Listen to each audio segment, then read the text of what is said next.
The Future of Coaching is Team Coaching podcast is brought to you by the Association for Coaching, an international professional body which is advancing coaching in business and society worldwide. We're your hosts, Georgina Woudstra and Allard Jong, that's me. We're coaches, writers, and the founders of the Team Coaching Studio. In this series, we explore the exciting, dynamic, and fast-growing discipline of team coaching. Our ambition is to contribute to the quality and impact of team coaching worldwide and to share insights and experience that will inspire you to keep developing as a team coach. All right, welcome back everyone for the sixth and what seems to be, for now at least, the final session of this six-part series on team coaching. How are you, Georgina? I'm great, thank you. Glad it's Friday. And how about you, Al? It is Friday for us. I don't know what day it is for the people listening to this, but it's good idea. I wish for them it's a Friday too, or at least that they have a Friday kind of feeling as they listen to this. Friday feeling, yeah. So hey, we're on our final of the sixth podcast of this series, and today we're going to be talking about team coaching as a technology for change. Yeah. So let's take a quick look back at what we've talked about so far and where this fits in. What do you think? Yeah. So what a journey it has been. I remember recording the first one of these, and we called it "The Future of Coaching is Team Coaching." I think that was part one. Yeah. And then we went into thinking about what is real team coaching kind of with a capital R, really putting the spirit of coaching at the center of the thinking about it. Yeah. And then we unpacked that a little bit further in session 3 when we looked at, the specific competencies. What are the competencies underlying this notion of real team coaching? What are the skills? What's important to develop? So we talked quite a bit about that. Yeah. And then a big topic, contracting, which I guess we probably only skimmed the surface of in the podcast, because in half an hour there's only so much we can chat about. But it is a really big and rich topic and very significant for the value that you can create in team coaching. And then the fifth session was about team coaching readiness. So how do we make sure that we as coaches and our teams are indeed prepared and set up properly for a team coaching kind of engagement? Yeah, and that's good to think about, because sometimes there is some ground to set before we can get into team coaching. Before we can really get in and coach the team, there may be some design work to do, some setup to do, some readiness, some preparing the ground, sow the seeds, as it were. Yeah.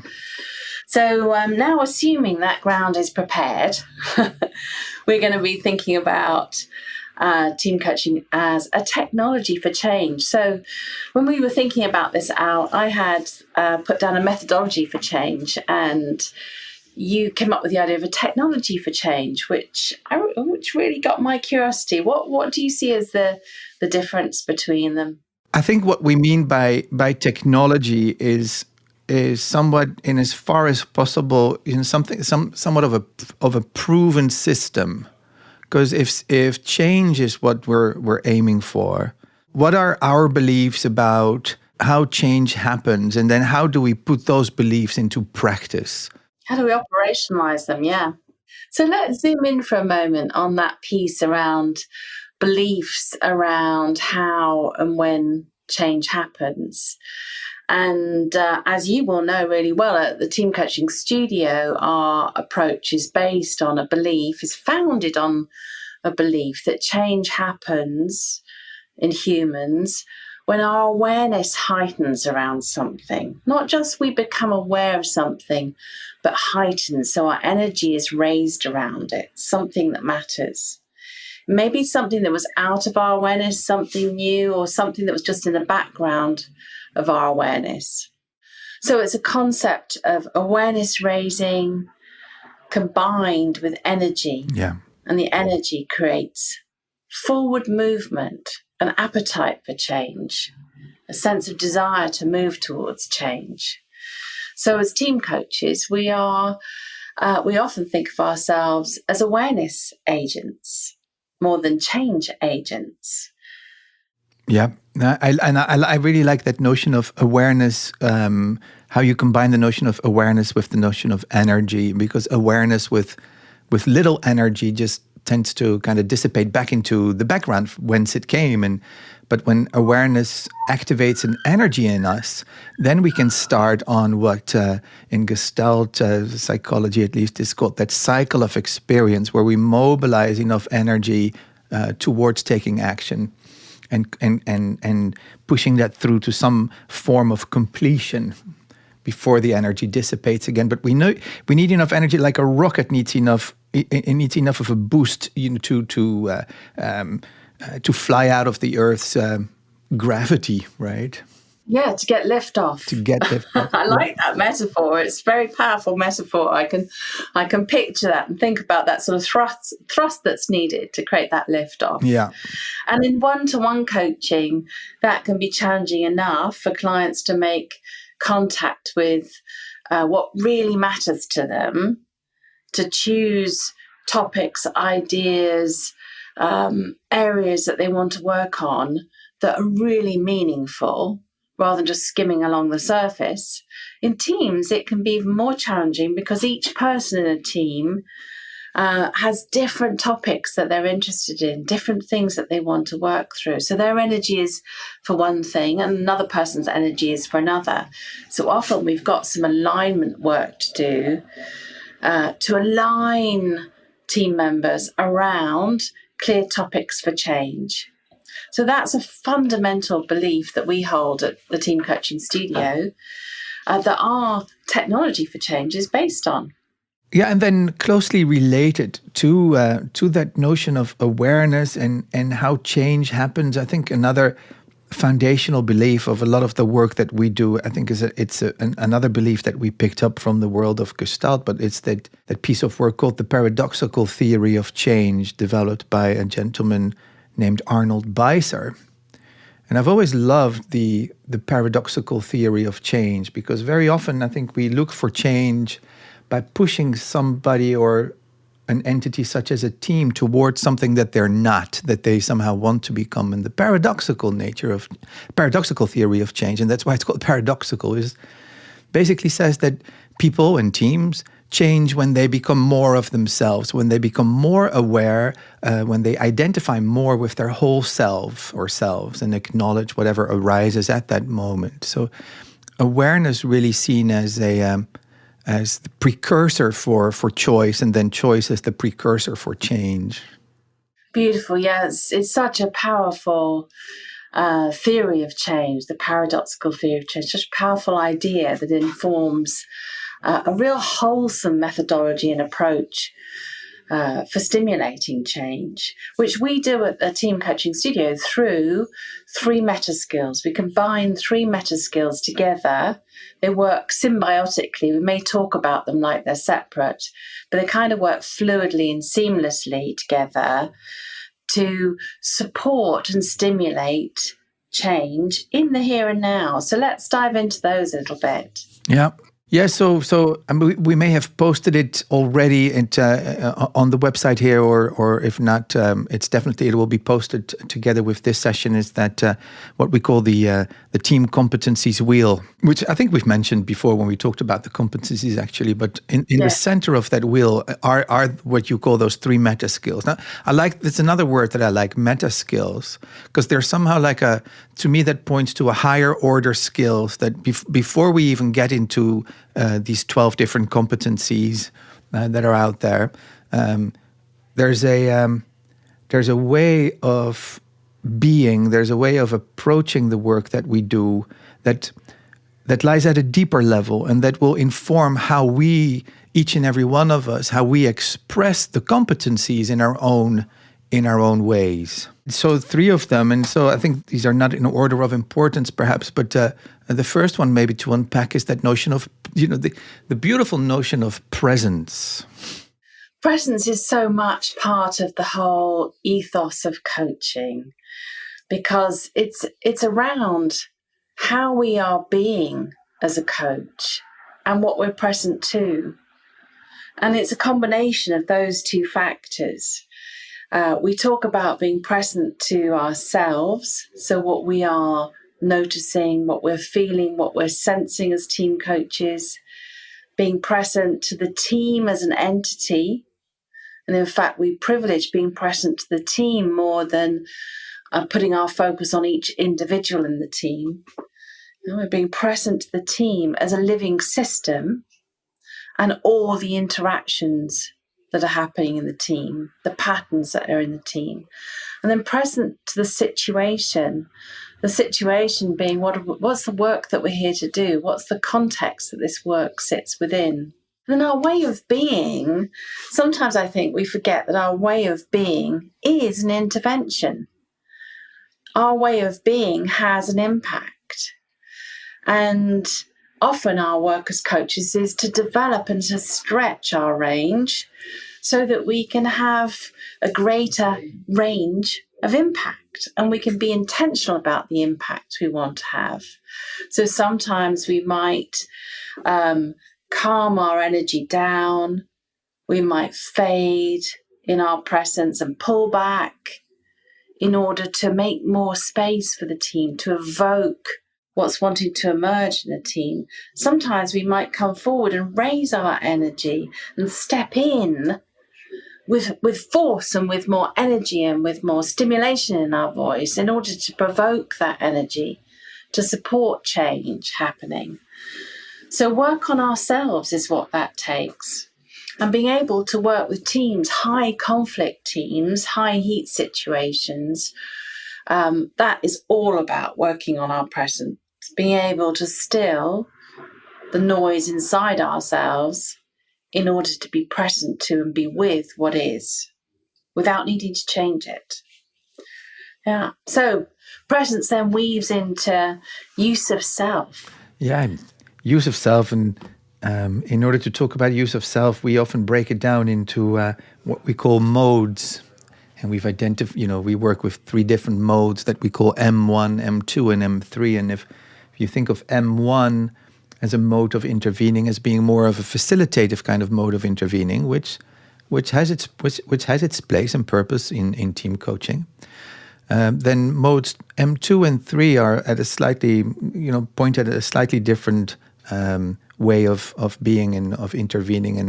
And M2 we often define as as a use of self that hovers above the team somewhat, or that, imagine yourself standing on a balcony and looking down at the team and at yourself, so as at that whole system unfolding and looking at the relationships and the space between the different elements of the system and going, but what's happening here? This is a word that coaches are fond of. What's the dance, right? What's the dance? What are the patterns that are unfolding that maybe, not maybe, that are giving us data on what the team is doing well and what the team may be doing even better. So that's mode 2 as a way of using ourselves. And then M3, I think, is more of a... so if mode 2 is more of a perceptual thing, I would almost say, then mode 3 is more of almost a somatic way of using ourselves and being really attentive to and present to our own embodied sensing. So what effect is the team and is this system and is this dance that we described, what effect is it having on me? What sensations does it bring up in me? And how is that another valuable source of data and making sense of what's happening and not happening? Yeah, so for example, you might sense a certain sort of flatness, sense an absence of energy. Now, it's not necessarily up for us to interpret that and say that must mean that this isn't of interest to you, or that you're bored, or that your energy needs to change. But that might be something that we would be curious about, to notice and see whether the team has noticed that. Because if we're thinking about a philosophy of change that's based on awareness, mobilized by rising energy that naturally surges when we make contact with something that's a real need, something that's really useful, then a range of between flatness and excitement might be really important to notice. And you could think of ourselves as team coaches as like a tuning fork. So opening up our embodied sensing to feel what's in the room and exploring that as data without judgment can be a really powerful intervention.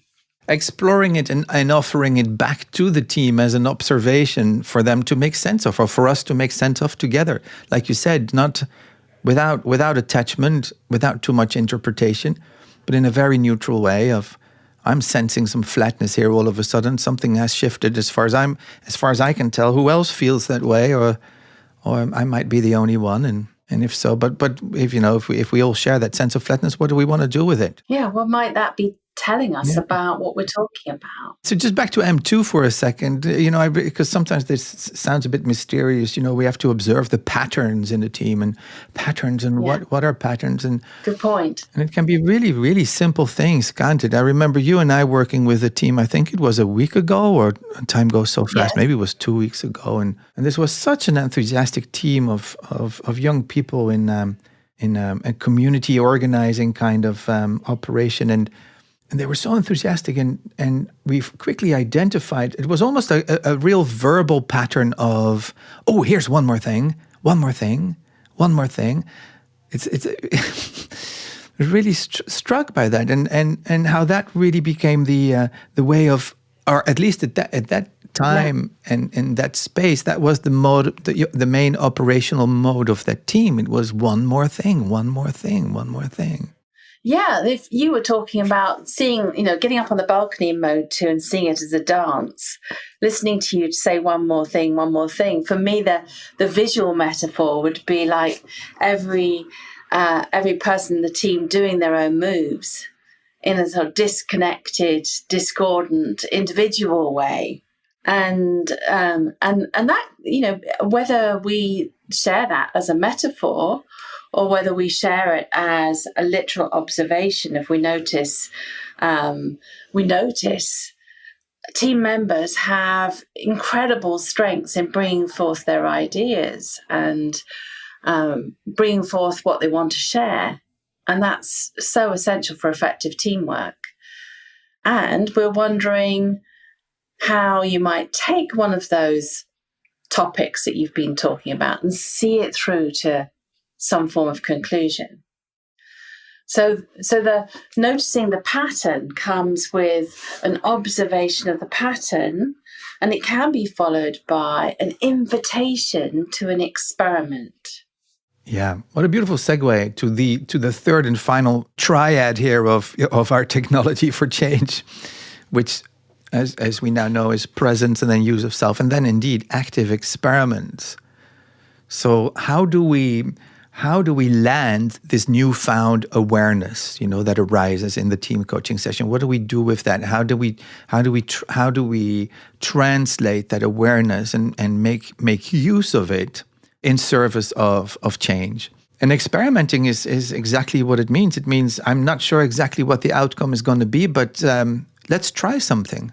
What can we do with this new? So back to our example of the team, the one more thing team, the one more thing, the experiment. I don't remember exactly how this came about or what we did or what we said, but looking back at it now, one experiment might be an invitation to the team of, hey, how about for the next 10 minutes we stay with one topic rather than adding new things, and we really see that through.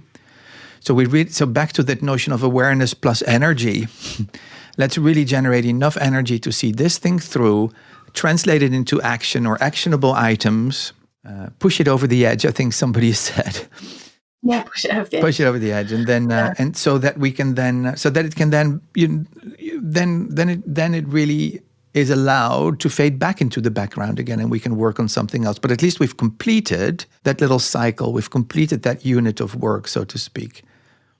And the team is starting to develop some capacity around taking ideas, filtering them for priorities, and seeing that through to action, which is such a critical and important team working skill. And they're doing it in the here and now, not talking about what they're going to do when they leave the room, but really bringing it into the here and now and saying, let's work on it, let's try it. Let's experience something different. And in doing so, they're learning and building capacity.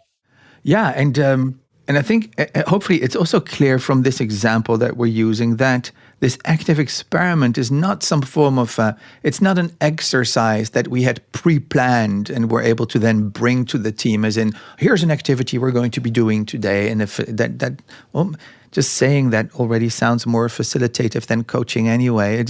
It was unplanned. It could not have been pre-planned. It really arises. So an active experiment arises out of the moment.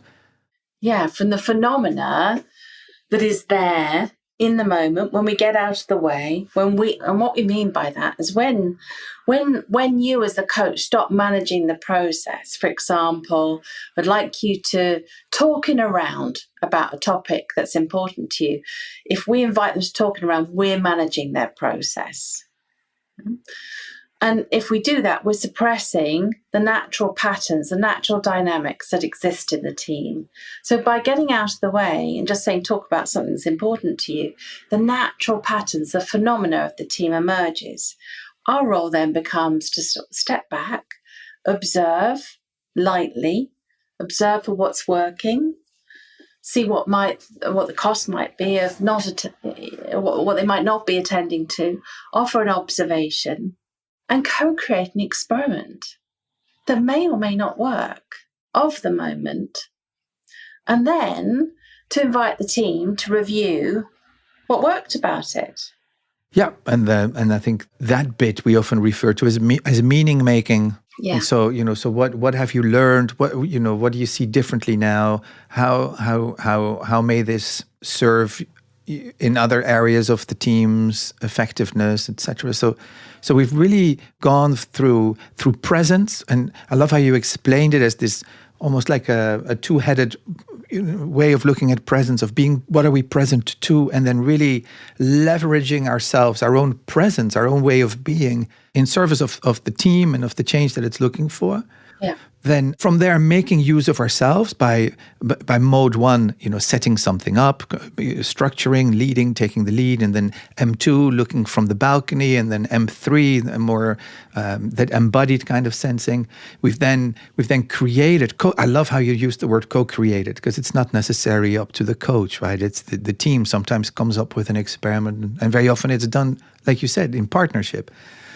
So, but we've run an experiment, and again, the experiment may have gone as planned or may have fallen flat, but we can learn from that and make meaning of both of those opposites, and that's what that's all about. So we set about wanting to talk about today team coaching, the technology for change. We've talked about our meta skills and the meta skills that are in the team coaching wheel that describes how these meta skills work, how they combine together to both become aware of what needs to change, of the opportunity for change and growth and learning in a team, and creating change in the here and now. And that's why it's a really powerful, high impact technology for change, because we're not talking about, we're doing. We're taking the risk in a supported environment. We're taking the risk of learning and trying something new. So this is our approach, a TCS approach to change. I'm sure there are many other approaches to change. Yeah, but I really like our approach to change, George. I really like ours because team coaching is so unpredictable, and it's so messy, and it can be nerve-wracking. And that's why I think a lot of coaches, team coaches out there, look for something to hold on to, like a 7-step system to change, or to successful teams, or something like that. And the problem with those approaches is that they work some of the time, but they actually add to the anxiety when they stop working. And often they stop working because every team is different. But what I love about our approach is that you always have your presence. You're always you, and you always, and you have more or less range in your presence, but you always have your presence. You can always make use of self, and you can always design active experiments that arise in the moment. And all three of those things, as well as the, helping the team make meaning, all four of those things, I should then say, can be learned and can be and can be developed. And building on that, because I can feel our energy rising around this theme, really building on that. This is real team coaching. We're in there partnering with the team in a mutual learning environment. We're not there standing on a high in expert mode saying, to be a better team, this is what you ought to look like. Here's the diagnostic that tells you what good looks like and how far you are from the benchmark. We're not bringing in a load of concepts that we are trying to shape a team by. We're working with the potential that exists within the team and that beautiful paradoxical theory of change that says teams and humans change and grow when they make contact with who they are. So the team example we gave, they were wonderful ideas creators. And they also have the capacity to build those ideas together into really fruitful pieces of work.